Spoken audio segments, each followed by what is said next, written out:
Hidup bagaikan perhiasan emas yang indah. Banyak orang mengagumi keindahan dan kemewahan perhiasan. Namun,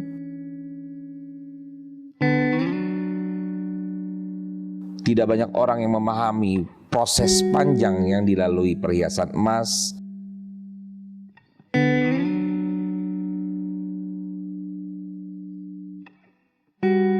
sebelum menjadi perhiasan yang indah. Butuh proses yang panjang dan berat untuk mengubah emas itu menjadi perhiasan yang bernilai. Proses peleburan yang luar biasa panasnya, proses pembentukan ukuran dengan luar biasa tekanannya, lalu dipanaskan lagi dengan suhu yang tinggi. Sebelum menjadi perhiasan yang indah, emas mengalami proses yang sangat berat. Panas, kanan, goresan, pengelupasan, dan sebagainya, menjadikannya barang yang indah dan bernilai. Begitu pula dengan kehidupan. Perkenalkan, saya Agus Purnomo, Director Qualified Reward Milagros Indonesia. Ibu adalah wanita yang paling sering saya kecewakan dalam hidup. Ibu saya ingin saya berpendidikan tinggi, tapi saya hanya bisa lulus SD. Walaupun saya pernah SMP, tapi sampai tidak lulus. Di SMP saya mulai mengenal yang namanya perjudian. Saya mulai hobi main judi dan saya ajak teman-teman saya di sekolah untuk bermain judi saat itu. Orang tua saya dipanggil ke sekolah dan akhirnya saya harus keluar dari sekolahan tersebut. Saya masuk ke pesantren Gontor Ponorogo. Ketika itu berjalan seperti biasa, tapi lama-kelamaan saya pun mulai jenuh di pesantren dan saya putuskan untuk keluar dari pesantren. Saya telepon ibu saya, "Mah, saya sudah mengundurkan diri dari pesantren. Saya kabur dari pesantren." Tapi luar biasa, ibu saya tidak marah. Ibu saya hanya peluk saya. Dan ibu saya bilang, "Mama yakin kamu anak baik. Dan kamu pasti jadi anak baik, Gus." Itulah motivasi yang luar biasa buat saya, doa seorang ibu. Walaupun anaknya nakal, tapi ibu selalu berdoa untuk anaknya, untuk menjadi anak yang lebih baik. Akhirnya saya ditembaki ijazah SMP dan saya masuk SMA. Ketika di SMA, saya hobi sekali dengan tawuran saat itu.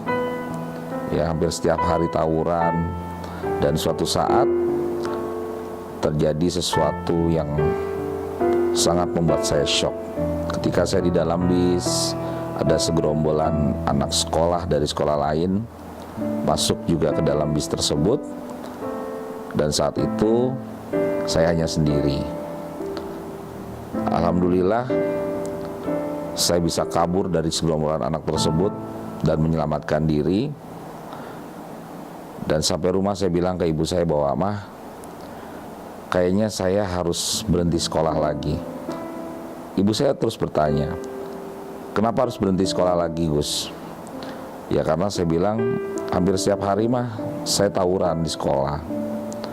Hampir setiap hari saya was-was. Dan hari ini baru saja terjadi, saya dikeroyok sama puluhan pelajar lain. Untung saya bisa menyelamatkan diri. Tapi alhamdulillah ibu saya saat itu pun tidak marah. Ibu saya peluk saya lagi. Ibu saya bilang ke saya bahwa, "Mama yakin kamu anak baik, Gus, dan Mama percaya kamu akan jadi anak baik. Tapi kamu terus harus sekolah, kamu terus harus kuliah."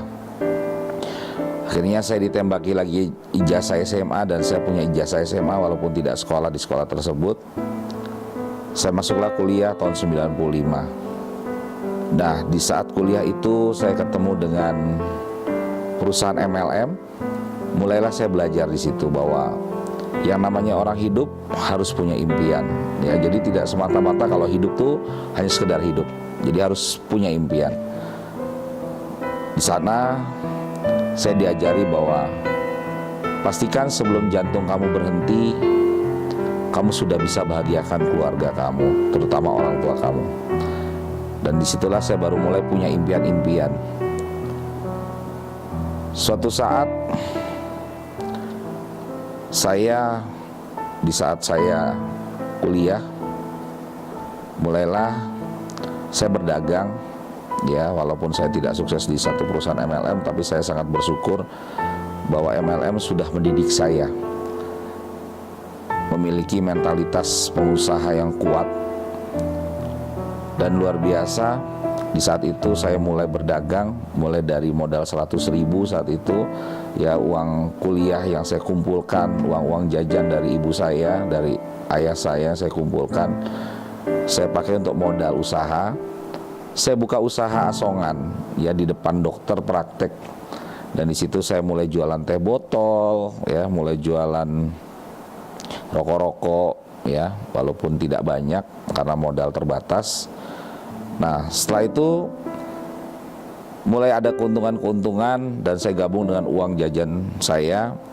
Saya bilang ke ibu saya, "Mah, boleh nggak kalau garasi rumah?" Ya kebetulan memang sudah lama tidak punya mobil saat itu orang tua saya. "Boleh tidak kalau garasi ini saya pakai untuk dagang, ya untuk warung?" Ibu saya sangat mendukung. "Ya sudah, nggak apa-apa, kamu pakai aja untuk berdagang, untuk jualan." Mulailah saya telepon es krim. Saat itu saya telepon es krim. Ya saya tanya, bagaimana kalau saya mau jualan es krim dengan modal 400.000, ya dalam satu garasi, ya itu hanya ada satu freezer es krim, ya dan tidak ada yang lain. Jadi saya hanya jualan es krim, ya rokok juga hanya eceran aja atau batangan saya jual, dan juga hanya seperti teh botol atau soft drink yang saya jual. Selanjutnya saya mulai jualan es mambo. Ya, jadi sambil jual es krim saya jual es mambo. Jadi dalam satu garasi tersebut isinya hanya freezer es krim, ya beserta ada es mambo di dalam freezer tersebut. Dan mulai lumayan keuntungannya.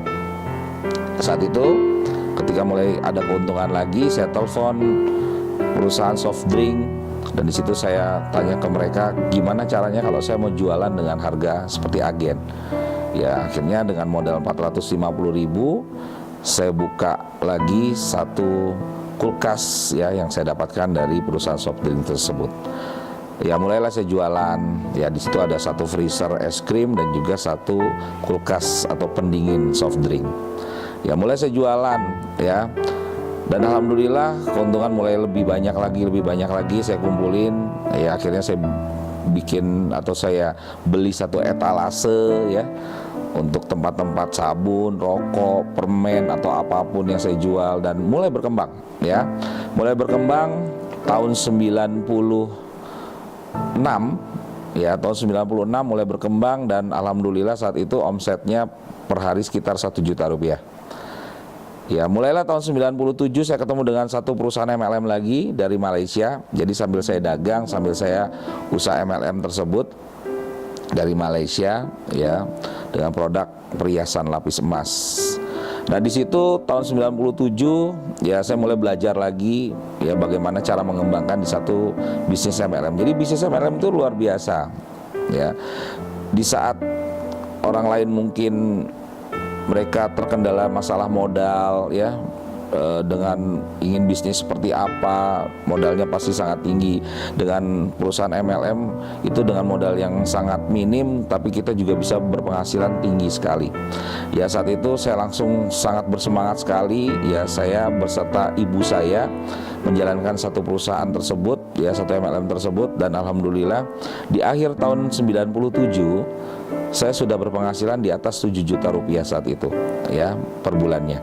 Sedangkan saat itu harga bahan bakar, ya harga premium itu masih 350 rupiah Ya, jadi dengan penghasilan 7 juta itu sangat luar biasa sekali ya. Nah, di saat itulah saya jadi malas kuliah ya. Saya malas kuliah ya, bahkan saya hanya cuman senangnya jalanin bisnis, jalanin MLM ya, karena IPK saya luar biasa sekali. IPK saya paling tinggi 0,6 ya, jadi sangat cerdas sekali saya ya. Luar biasa ya. Tahun 98 terjadilah kerusuhan ya, terjadi kerusuhan, bakar-bakaran, krismon. Akhirnya perusahaan tersebut banyak stokis-stokis yang dibakar ya, dihancurkan sama perusuh-perusuh, dan saya kubur impian lagi ya, karena usaha itu langsung ngedrop ya. Semua member-member saya saat itu juga langsung menghilang.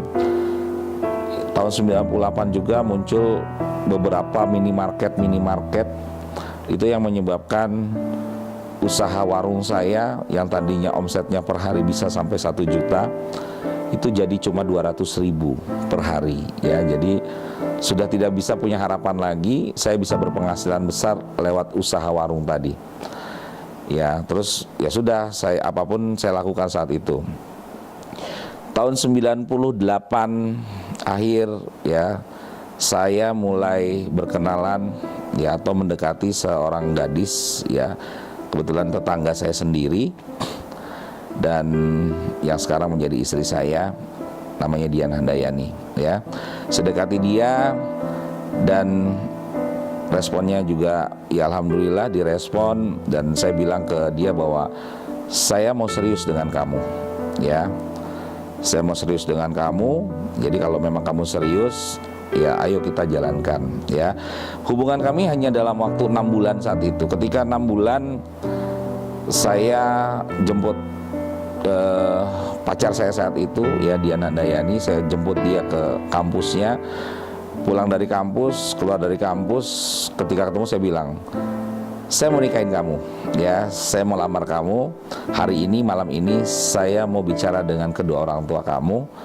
Bulan depan saya akan undang orang tua saya dan keluarga saya datang ke rumah kamu, dan bulan depannya lagi saya akan nikah dengan kamu ya.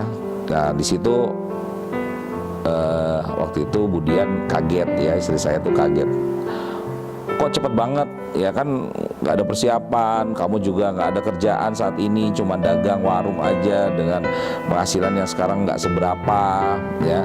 Saya bilang ya pokoknya saya akan nikahi kamu. Di saat saya sudah nikahi kamu, saya akan tanggung jawab untuk cari nafkah buat kamu dan keluarga. Malamnya saya langsung ketemu dengan kedua orang tuanya. Saya ketemu dengan kedua orang tuanya, saya bilang bahwa saya akan nikahi anak bapak dan anak ibu ya. Orang tuanya, terutama ayahnya, sempat ragu-ragu saat itu ya, sempat ragu-ragu, bilang kan kamu nggak ada kerjaan. Saya bilang ya Pak, walaupun suatu saat saya akan ngojek ya, ketika saya sudah nikahi anak bapak, maka kewajiban saya mencari nafkah untuk anak bapak ya. Ya akhirnya kedua orang tuanya menyetujui, dan bulan depannya orang tua saya dan keluarga saya datang untuk melamar, dan bulan Mei tahun 1999 akhirnya kami menikah ya. Hampir berjalan seperti biasa aja ketika sudah menikah. Berjalannya waktu, istri saya hamil anak pertama. Ketika hamil anak pertama, karena pendapatan saya minim saat itu ya, istri saya sempat ragu-ragu, ini gimana ya, A dulu manggil saya AA ya, gimana ya dengan biaya kelahiran anak kita. Saya hanya bilang ke istri saya yakinkan tidak mungkin Tuhan ciptakan anak tidak dengan rezekinya. Saya bilang ya pasti ada rezekinya ya, jadi kamu nggak usah khawatir, saya bilang gitu ya. Akhirnya anak saya lahir, anak pertama saya lahir tahun 2000, bulan Juli tahun 2000 ya. Ketika anak saya sudah lahir, mulailah babak baru dalam hidup saya saat itu ya. Babak baru, di situ mulai terasa sulit hidup saya ketika anak saya yang pertama sakit ya. Saat itu saya tidak bisa bawa anak saya ke dokter ataupun ke rumah sakit untuk berobat karena terbatas biaya. Tahun 2003 istri saya hamil anak kedua. Di awal-awal kehamilannya tidak ada masalah apa-apa, sampai di usia kandungan 9 bulan lebih. Saat itu sudah hampir lahiran anak tersebut. Bahkan berat badan anak itu sudah di atas 4 kilo di dalam kandungan. Tiba-tiba terjadi pendarahan istri saya. Saya ajak istri saya untuk ke rumah sakit, dokter USG. Setelah itu dokter panggil saya. Dokter bilang bahwa, "Pak, anak Bapak sudah nggak ada di dalam. Sekarang kita nggak usah fokus sama anak Bapak, karena yang namanya anak Bapak sudah meninggal. Justru kita harus fokus sama istri Bapak. Karena hanya satu, Pak, dari 1000 orang yang bisa selamat karena kasus seperti ini. Namanya Sulusio. Jadi tali plasenta di dalam itu sebagian sudah putus dan terjadi pendarahan hebat sampai seluruh keluarganya, kakaknya, adiknya, orang tuanya itu datang ke rumah sakit untuk donor darah karena dibutuhkan darah yang sangat banyak saat itu. Dan istri saya berjuang antara hidup dan mati saat itu. Saat itu saya berpikir bahwa dulu ibu saya ketika melahirkan saya itu juga seperti istri saya. Beliau pasti berjuang antara hidup dan mati untuk menyelamatkan saya agar anaknya lahir dengan selamat, dengan sehat.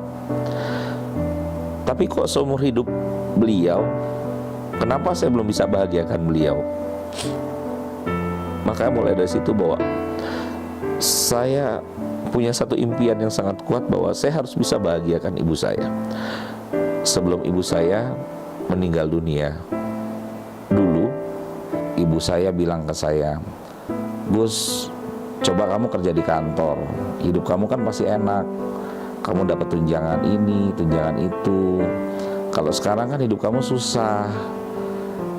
Cuma saya tidak konfrontasi ibu saya tidak berdebat dengan ibu saya, dan saya hanya bilang ke ibu saya bahwa bukan itu mau saya. Ibu saya tanya, "Terus mau kamu apa?" Saya hanya kasih ibu saya satu buah buku, ya, buku itu luar biasa, ya. Bukunya judulnya adalah Rich Dad Poor Dad. Ya, saya kasih ibu saya bilang ke ibu saya, "Mah, coba deh mama baca buku ini, ya, nanti mama bisa tahu apa keinginan saya sebenarnya." Setelah ibu saya baca buku tersebut, ibu saya bilang, "Iya, memang jarang ada orang punya pikiran seperti ini," katanya. Ya, jadi luar biasa sekali. Ibu saya mulai mengakui bahwa pilihan saya itu tepat, ya. Ibu saya mulai merestui lah pilihan saya, ya, walaupun belum sepenuhnya. Berjalan waktu demi waktu berjalan, anak saya makin besar, ya. Saat itu saya tidak punya motor pun tidak punya, ya. Ketika saya betul-betul tidak punya apa-apa saat itu, ya, penghasilan juga sangat sedikit sekali. Nah, suatu saat ada tawaran kalau saya ingin buka satu usaha dengan modal 50 juta, ya. Ya, akhirnya saya coba diskusikan dengan ibu mertua saya. Ya, saya bilang, enak ya kalau punya modal, saya bisa usaha ini, usaha itu. Kebetulan saya juga ingin satu usaha. Akhirnya ibu mertua saya bilang, "Ya udah kalau gitu gimana kalau kita pinjam lewat bank?" Ya, akhirnya ibu mertua saya ajari saya gimana cara minjam uang lewat bank, dan saya dapat pinjaman saat itu 25 juta dengan jaminan sertifikat rumah mertua saya. Selanjutnya karena modalnya masih kurang, karena saya butuh 50 juta, berarti modalnya kurang 25 juta. Saya bilang sama ibu saya, "Mah, boleh nggak kalau saya pinjam sertifikat rumah mama, ya, saya mau usaha, saya butuh modal sekitar 25 juta lagi." Akhirnya ibu saya kasih pinjam, ya. Ibu saya pun bantu saya untuk ngurus ke satu bank tersebut, dan saya dapatkan dana 25 juta lagi. Jadi saya total pinjam di bank itu sekitar 50 juta saat itu. Ya. Ketika pinjaman 50 juta dengan cicilan 3,5 juta per bulan, saat itu dari usaha tersebut ya, saya hanya mampu berpenghasilan 700.000 per bulan. Bahkan luar biasa stres sekali ya. Anda bisa bayangkan ketika saya punya hutang dan jaminannya adalah 2 sertifikat rumah orang tua saya dan rumah mertua saya dengan cicilan 3,5 juta, tapi saya hanya sanggup berpenghasilan 700.000 dari usaha tersebut. Makanya saya bilang sama istri saya saat itu, kamu mau tahu nggak gimana cara hutang kita bisa lunas? Istri saya tanya, gimana Pak? Ya, saya bilang, saya harus mati, saya bilang. Karena ketika saya mati, maka asuransi akan bayar hutang-hutang kita. Di sana ada ibu saya. Dan ibu saya bilang ke saya, kamu sebagai anak laki-laki nggak boleh bicara seperti itu. Kamu harus semangat. Kamu harus berjuang untuk keluarga kamu. Seketika saya sangat bersemangat. Saya cari banyak lokasi saat itu. Saya cari lagi di mana saya harus bisa menghasilkan uang. Dan alhamdulillah di bulan tersebut penghasilan saya naik ya, dari hanya 700.000 per bulan bisa sampai dengan 5 juta saat itu per bulan. Dan ya saya sangat bersyukur sekali, saya sudah mulai bisa mencicil hutang saya tanpa harus saya was-was lagi. Nah, penghasilan terus naik ya, sampai dengan di atas 10 juta saat itu sebulan. Nah, di saat itu ibu saya kena tumor di saat usaha tersebut. Ibu saya kena tumor, maka ibu saya harus dirawat di rumah sakit. Selama 3 bulan ibu saya dirawat di rumah sakit. Dan satu-satunya anak yang bisa selalu ada di sisi ibu saya adalah saya. Karena saudara-saudara saya yang lain kerja di kantor, ada yang perempuan berarti dia harus ikut terus sama suaminya, tidak bisa menemani hari-hari bersama ibu saya. Dan di saat itulah ibu saya bilang, untung kamu gak kerja di kantor ya Gus. Kalau kita kembalikan ke masa sebelumnya, ibu saya bilang ke saya, coba kamu kerja di kantor, pasti hidup kamu lebih enak. Kamu dapat tunjangan ini, tunjangan itu. Tapi ketika ibu saya dirawat di rumah sakit selama 3 bulan, ibu saya bilang ke saya bahwa siapa yang bisa meladeni mama, ngurusin mama di saat mama di rumah sakit seperti ini. Kata-kata itu membuat saya lega bahwa ibu saya mulai mengakui pilihan saya tepat untuk tidak kerja di kantor. Ibu saya dulu pernah punya mobil, tapi untuk biaya anak-anaknya sekolah, akhirnya mobil itu dijual. Jadi semasa ibu saya setelah pensiun, beliau sudah tidak punya mobil lagi. Beliau sempat pernah bilang ke saya, Gus, mama mau deh punya mobil lagi. Mama kan udah tua, udah pensiun, masa kemana-mana mama harus naik bajai, harus naik bis, harus naik angkot. Mama kan juga mau seperti ibu-ibu yang lain, diantar sama anaknya kemana-mana naik mobil yang nyaman. Saat itu saya hanya bilang ke ibu saya, Mah, insya Allah suatu saat mama pasti punya mobil lagi. Jadi di saat ibu saya di rumah sakit, usaha mainan saya, anak-anak saya itu makin maju lagi dan makin mendapatkan penghasilan. Di saat itu saya, anak saya, dan juga istri saya itu sedang jalan-jalan ke mall. Sedang jalan-jalan ke mall, tanpa sengaja saya langsung deal 1 buah mobil saat itu. Walaupun mobilnya juga bukan mobil yang mewah, bukan mobil yang bagus, saya hanya deal 1 mobil yang harganya di bawah 100 juta saat itu. Bon pemesanannya saya bawa langsung ke rumah sakit. Itu persis 1 minggu sebelum ibu saya nggak ada. Bon pemesanannya saya bawa ke rumah sakit dan saya bilang ke ibu saya, Mama punya mobil. Aku beliin mobil buat Mama. Ini mobil baru Mama. Dan saat itu sambil berbaring, ibu saya bicara sambil menangis. Gus, Mama bangga sama kamu. Mama bangga punya anak laki-laki seperti kamu. Kata-kata itulah yang saya tunggu-tunggu dari dulu, bahwa ibu saya mengakui bahwa beliau bangga punya anak laki-laki seperti saya. Ibu saya tidak sempat menikmati mobil tersebut dan ibu saya meninggal dunia. Ketika ibu saya sudah meninggal, ternyata beberapa bulan kemudian usaha saya bangkrut lagi. Saya jadi punya hutang lagi, hidup saya susah lagi. Dan saya punya ayah yang luar biasa buat saya.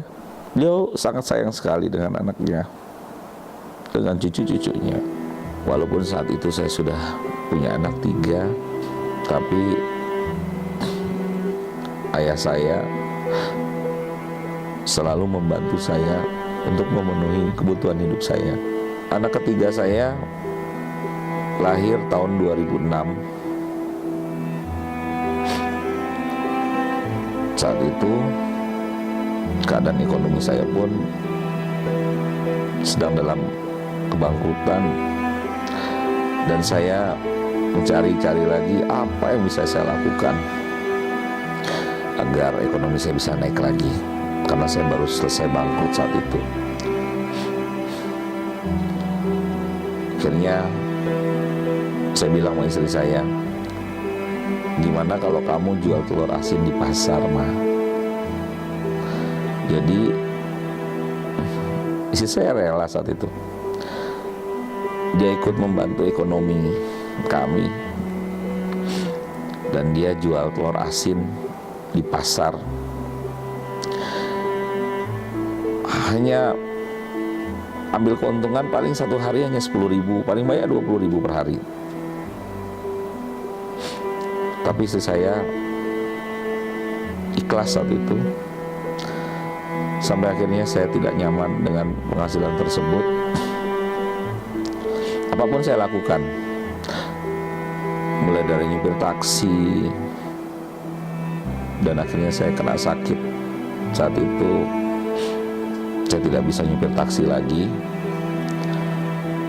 Terus juga saya pernah ngojek juga, atau apapun saya jalanin, yang penting saya bisa memberikan nafkah buat keluarga. Tidak lama dari situ, ketika anak pertama saya SD dan anak ketiga saya bayi, saya usaha perhiasan mutiara. Jadi saya dan istri kita ngeronce mutiara bareng dan dijual ke orang-orang tua dari anak saya, temannya anak saya. Dan alhamdulillah ya mulai terbantu ekonomi kami. Di situ sempat menghasilkan jutaan juga. Nah, suatu saat itu pun nggak bertahan lama, dan paling cuma sekitar 3 bulan usaha tersebut, dan sudah tidak punya penghasilan lagi dari usaha tersebut. Suatu saat saya pernah pulang, ketika selesai nyupir taksi, saya kasih uang ke istri saya 50.000. Saya bilang sama istri saya, Mah, ini uang belanja buat kamu, tapi untuk seminggu ya, Mas, saya bilang. Jadi luar biasa ya. Anda bisa bayangkan dulu untuk belanja aja saya 50.000 itu untuk seminggu. Jadi bagi saya sekeluarga, saya, istri saya, anak saya, bahkan sampai ayah saya, itu hari-hari makan tempe, tahu, kacang panjang, ya itu udah makanan favorit kami. Jadi kalau saya mau makan enak, saya harus ikut ayah saya atau mertua saya kondangan, baru kita bisa makan yang enak saat itu. Bahkan sempat istri saya suatu saat jajan mie ayam. Mie ayam itu hanya saat itu harganya cuma sekitar 3.500 rupiah. Dan saat itu saya marah-marahin istri saya. Saya bilang sama istri saya bahwa ngapain sih kamu jajan, saya bilang. Mendingan tuh uang kamu pakai untuk masak daripada untuk jajan seperti ini, saya bilang. Dan istri saya kalau mau lebaran tuh suka bilang ke saya, Pak, udah lama nih gak beli baju buat lebaran. Saya cuma bilang ke istri saya, kamu gak usah kayak anak kecil kalau lebaran beli baju. Anda bisa bayangkan ya, dulu hidup saya tuh kayak apa ya. Belanja aja 50.000 buat seminggu. Istri saya aja jajan mie ayam aja saya marah-marahin. Gak pernah bisa beliin baju lebaran buat istri saya saat itu. Bahkan anak saya aja saat itu beli susunya, untuk beli bajunya itu biasanya ada yang beliin ya. Kakak saya atau budenya suka beliin. Ayah saya, mertua saya juga suka beliin anak-anak saya.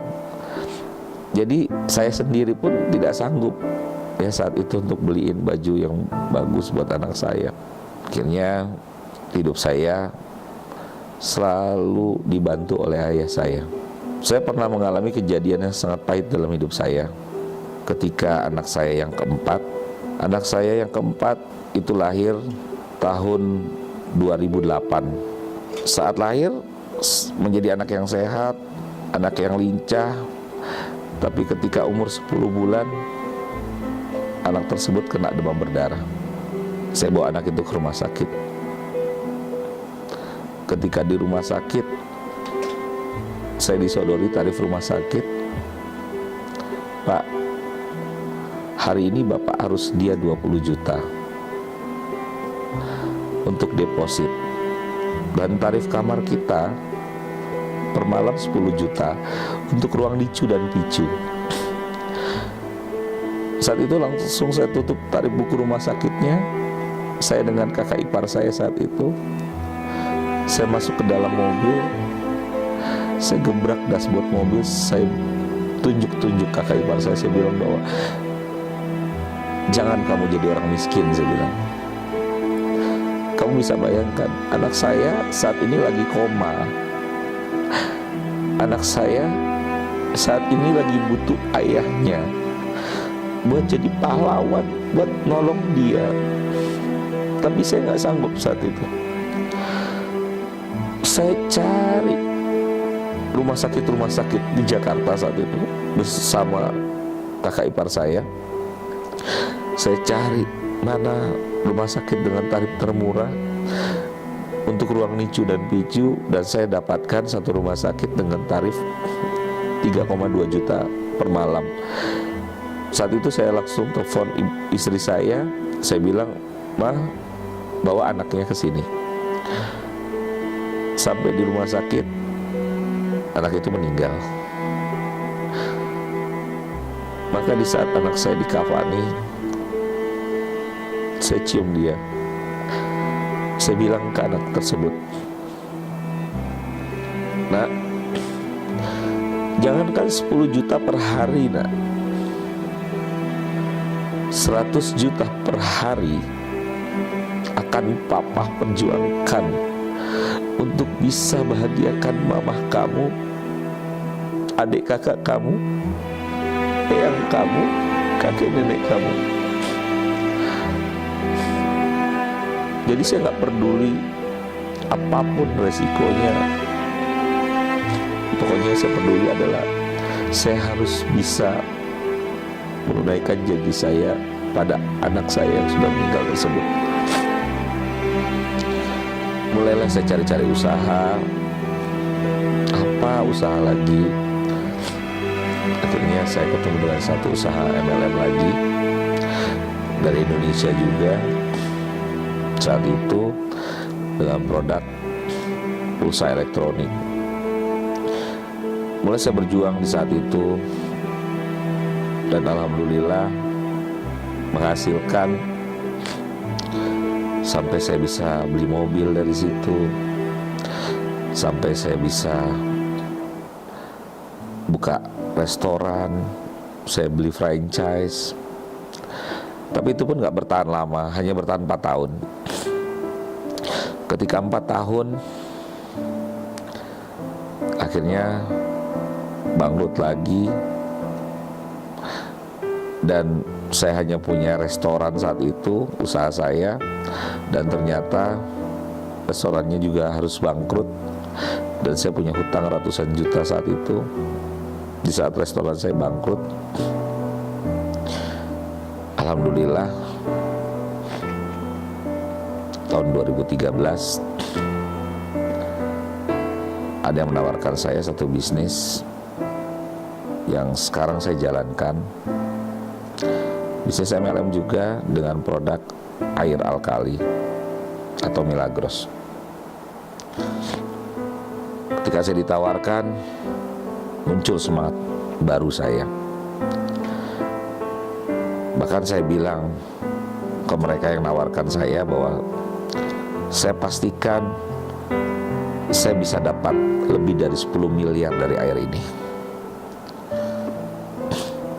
Mulailah saya jalankan. Saya jalankan, saya nggak peduli, saya dihina, saya ditolak orang. Saat itu Milagros belum seperti sekarang. Produknya masih susah sekali didapat. Kalau saya mau ambil Milagros, saya harus pergi ke daerah Cibinong. Dari Jakarta ke Cibinong itu memakan waktu paling tidak 1 jam. Itu pun kalau tidak macet. Ya, jadi kalau macet ya minimal 1,5 jam sampai 2 jam. Jadi kalau bolak-balik ya sekitar 2 sampai 4 jam. Dan itu pun hanya dibatasi per hari bisa ambil Milagros maksimal 20 dus. Saya bilang ke istri saya, kalau seperti ini terus gimana kita mau cepat sukses? Kita harus jadi stokis. Dan istri saya bilang, kalau jadi stokis kan butuh modal besar. Saya bilang sama istri saya, masalah bukan masalah, tapi bagaimana kita menyikapi masalahnya. Saya cari modal, dan alhamdulillah saya dapat pinjaman modal dari koperasi tempat ibu mertua saya anggota di sana. Tapi itu masih kurang, karena saya butuh modalnya sekitar 25 juta. Dari koperasi saya hanya dapat pinjaman sekitar 15 juta. Dan saya janji saya akan lunasi utang saya dalam waktu 12 bulan saat itu. Akhirnya karena modalnya kurang, saya bilang ke ayah saya, boleh nggak yang kalau aku pinjam uang sekitar 10 juta lagi untuk modal stokis Milagros. Alhamdulillah ayah saya sangat membantu saya. Akhirnya saya punya modal 25 juta dan saya buka stokis. Saya tawarkan orang-orang dekat, teman-teman dekat, saudara-saudara, saat itu tidak ada yang mau. Ya, bahkan kalau mereka pun beli, hanya mencoba saja, ya tidak mau menjalankan bisnisnya. Saya bilang sama istri saya harus bawa Milagros 100 dus ini keliling keluar kota. Dan saya bilang sama istri saya, jangan harap saya pulang kalau belum habis 100 dus ini. Akhirnya saya bawa 100 dus sampai Jawa Timur, bawa mobil sendiri. Saya ditemani sama ayah saya saat itu, bawa mobil sendiri, mandi di pom bensin, tidur di pom bensin. Biasanya kalau berangkatnya lewat utara, pulangnya lewat selatan, biar banyak kota-kota yang saya kunjungi. Ya, saya ketemu orang dimanapun, saya cerita tentang Milagros, ketemu di pom bensin, ketemu di musola, ketemu di masjid, ketemu di emperan-emperan jalan, dimanapun saya ceritakan tentang Milagros. Akhirnya terjadi yang namanya bola salju. Jadi kalau saya berangkat itu sekitar 7 sampai 10 hari, sampai rumah itu biasanya saya sekitar jam 11 malam, dan disambut sama istri saya tanya, gimana Pak? Ya alhamdulillah habis, saya bilang. Saya tidur, sholat subuh saya bangun sebentar untuk sholat. Bahkan ketika anak saya pamit untuk berangkat sekolah, saya hanya sodorkan tangan saya untuk disalami oleh anak-anak saya. Saya hanya bisa bermain dengan anak-anak dan keluarga itu setelah asar atau sekitar jam setengah 4, jam 4 sore. Setelah maghrib, ya sekitar jam 7 malam, itu saya sudah angkatin lagi 100 dus milagros lagi ke dalam mobil. Setelah isya atau sekitar jam 8 malam, itu saya sudah berangkat lagi keluar kota lagi. Dan itu terus saya lakukan selama 3 bulan berturut-turut. Ketika awal-awal saya mengembangkan milagros, luar biasa cobaan yang terjadi lagi, bahwa saudara saya datang ke rumah, dan di situ saudara saya bilang bahwa kita mau jual ini rumah dan kita mau bagi waris. Saat itu saya nggak punya rumah, dan saat itu penghasilan saya belum besar di Milagros, dan saudara saya ingin menjual rumah itu. Bahkan ayah saya sempat bilang ketika perjalanan keluar kota, di jalan ayah saya bilang, udahlah, kalau anak-anak tidak mau urusin eyang, taruh aja yang di panti jompo. Saya bilang ke ayah saya saat itu di dalam mobil, eyang nggak boleh ngomong gitu, eyang masih punya anak, eyang masih punya cucu, eyang masih punya mantu. Saya bilang, biarin aja anak-anak yang lain mungkin gak mengurusin eyang, tapi aku sebagai anak eyang, cucu eyang, dan juga mantu eyang pasti akan urusin eyang. Saya bilang. Akhirnya itu impian terkuat saya, bahwa saya harus bisa bahagiakan ayah saya sebelum beliau meninggal. Saya harus bisa membelikan rumah yang sangat bagus untuk ayah saya. Luar biasa. Makanya apapun saya lakukan, bahkan tidur sehari paling hanya 2 jam, 3 jam per hari, tapi saya lakukan. Karena impian saya sangat kuat saat itu, saya harus bisa bahagiakan ayah saya. Ketika saya sudah sekitar 8-9 bulan di Milagros, mulailah saya unjukin ke ayah saya, ini loh yang penghasilan saya di Milagros sudah seperti ini, sudah mulai besar, tabungan saya juga sudah mulai besar. Ya saat itu saya sudah punya tabungan sekitar 800 juta. Saya bilang ke ayah saya, nih loh yang, yuk kita mulai cari-cari rumah yuk yang. Saya bilang, saya ajak ayah saya untuk cari-cari rumah, ya di daerah Tangerang, di daerah Bekasi, di daerah Bogor, Cibubur. Ya saya keliling-keliling rumah, ya saya putar-putar, saya cari untuk ayah saya. Dan saat itu saya lihat wajah ayah saya senang sekali ya.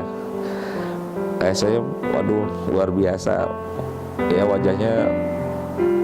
Artinya kerja saya selama ini, perjuangan saya selama ini terbayarkan ketika saya lihat ayah saya bahagia saat itu.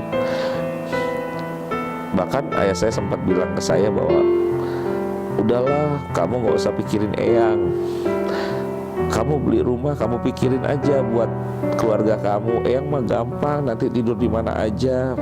Saya bilang ke ayah saya, enggak, sebagus apapun kamar saya, itulah kamar eyang. Saya bilang, eyang harus punya kamar yang bagus, yang nyaman, biar enak. Saya bilang, harus punya rumah yang bagus, yang nyaman, biar enak. Saya bilang gitu ke ayah saya.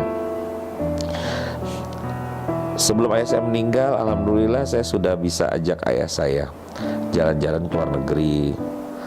Pertama kali saya ajak ayah saya ke Singapura, beliau senang sekali.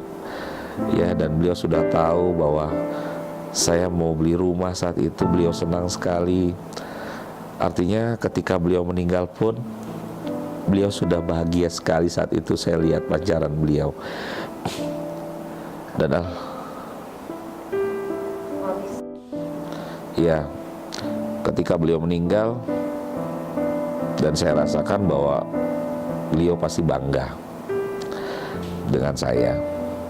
Akhirnya yang menjadi impian ayah saya terwujud. Saya bisa bangun rumah sesuai dengan apa yang dipesan oleh ayah saya, bahwa saya ke daerah Sentul.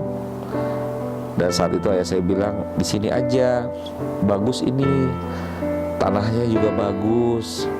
Dan saya wujudkan itu. Bahkan saat ini, di saat saya sudah 6 tahun di Milagros, saya sudah bangun rumah kedua saya yang jauh lebih besar lagi. Tapi ketika saya sudah punya segalanya sekarang, ketika saya sedang bersantai di taman, sedang duduk-duduk di gazebo, di saung dengan anak-anak, dengan keluarga, saya bilang sama istri saya bilang sama anak saya, sayang ya, yang udah nggak ada. Artinya sekarang saya sudah bisa wujudkan impian-impian saya. Saya sudah bisa bahagiakan anak-anak saya, bahagiakan istri saya. Saya sudah wujudkan, saya bisa punya rumah yang bagus, saya punya mobil yang bagus. Tapi orang tua saya sudah nggak ada. Untuk itu, teman-teman semua, selalu perjuangkan impian-impian Anda sebelum orang-orang yang Anda sayang meninggalkan Anda. Pastikan Anda bahagiakan mereka. Semoga cerita ini menjadi inspirasi buat teman-teman semua. Saya Agus Purnomo, sukses untuk kita semua. Go Miracle.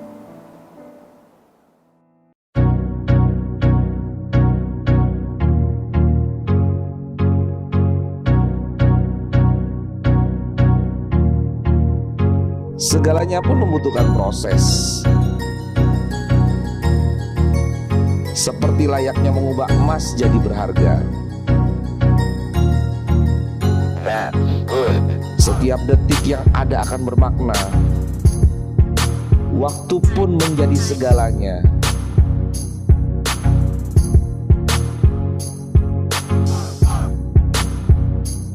Demi menciptakan hasil yang terbaik, dibutuhkan waktu yang berkualitas.